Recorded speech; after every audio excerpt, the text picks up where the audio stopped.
Okay, so we're finally on the last part of Chapter 5 notes.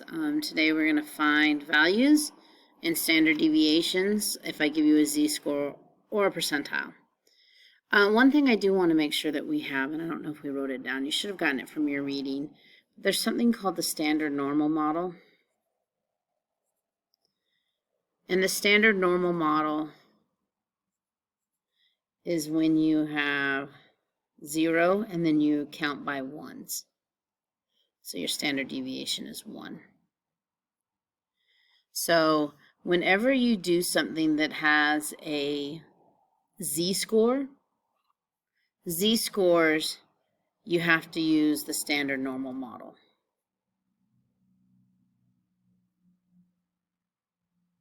When you're finding percents or different things like that. There's also going to be problems that we're manipulating and we're looking for a new standard deviation. If you're looking for a standard deviation, then you can't use the one that you think it is. You have to use 0 and 1, and then we can manipulate it. So this is an important concept. The standard normal model has a mean of 0 and a standard deviation of 1. Okay, so a radar is used to measure speeds of cars on a motorway.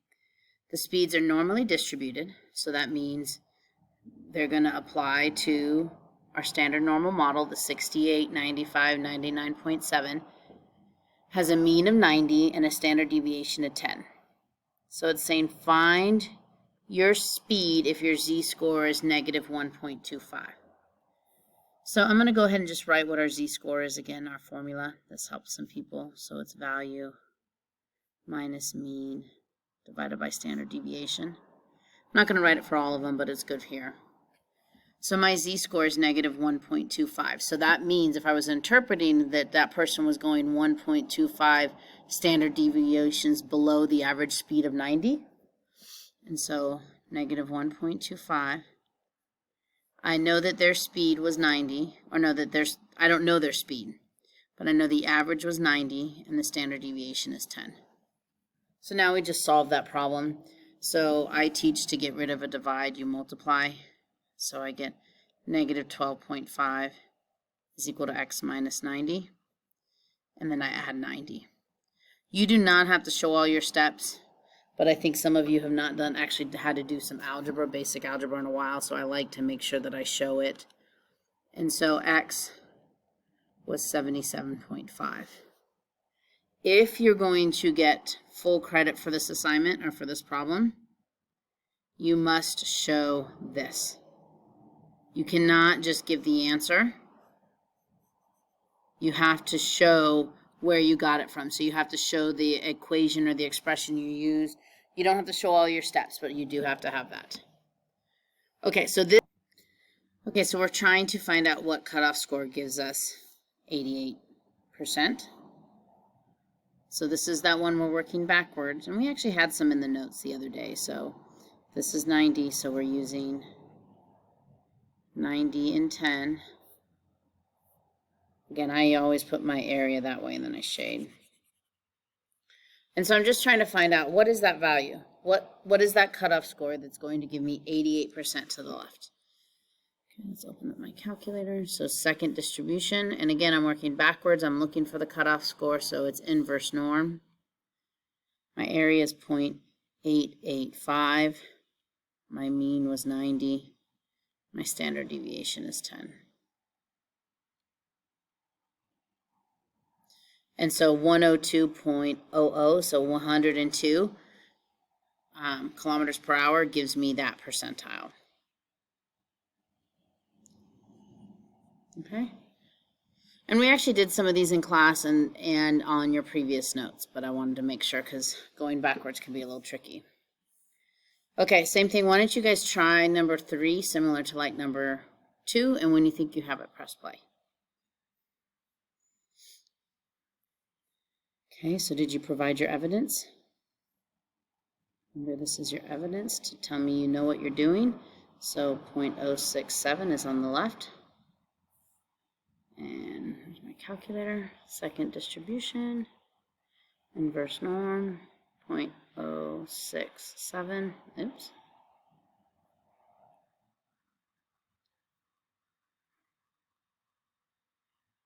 Okay, so 75 kilometers per hour gives you that low percentile.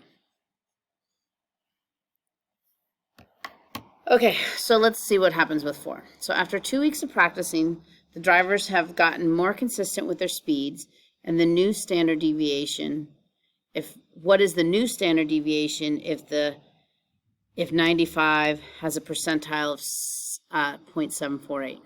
So this is a question where you are looking for a new standard deviation. So they didn't say the average change, it just meant that they got better at it. So the variation got smaller, so things got kind of more consistent. So we're still going to do our z-score. And I'm writing this down because this will help us figure out what we have to plug in. Okay. I need to find a z-score. That's one thing. My value is 95. My mean is 90. I don't know my standard deviation, so I'm going to call that S. Okay, so whenever you are playing with standard deviation or mean or anything that you're trying to change, you have to use 0, 1. So the first thing I need to do is I need to find out what my z-score is for this number, but I don't know my mean and standard deviation. So 0.748. This is going to give me my z-score for this value. So I'm going to do second distribution, the inverse norm, 0.748. But this time, again, I don't know my standard deviation, so I've got to use the 0, 1. And so my z-score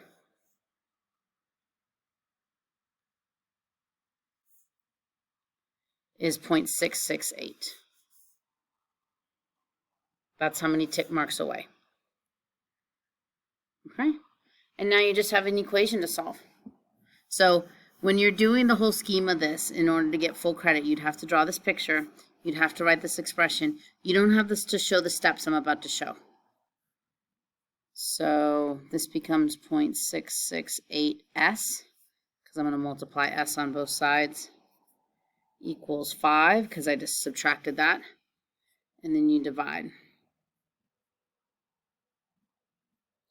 So that's telling me my standard deviation is 7.49.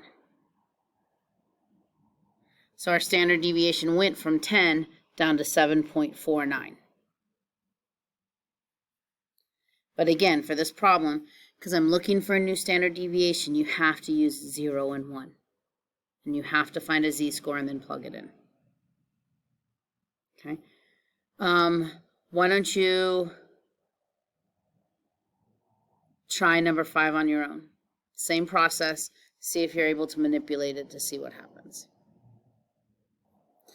Okay, so I had to find what my z-score was, and so I used N01. And I found it to be 0.82, and it's 100 minus 90. And so now again, to solve it, you don't have to show the solving step, but it's 0.82s equals 10. Divide by 0.82.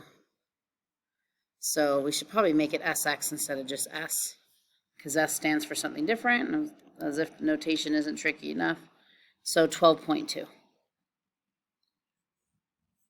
Okay?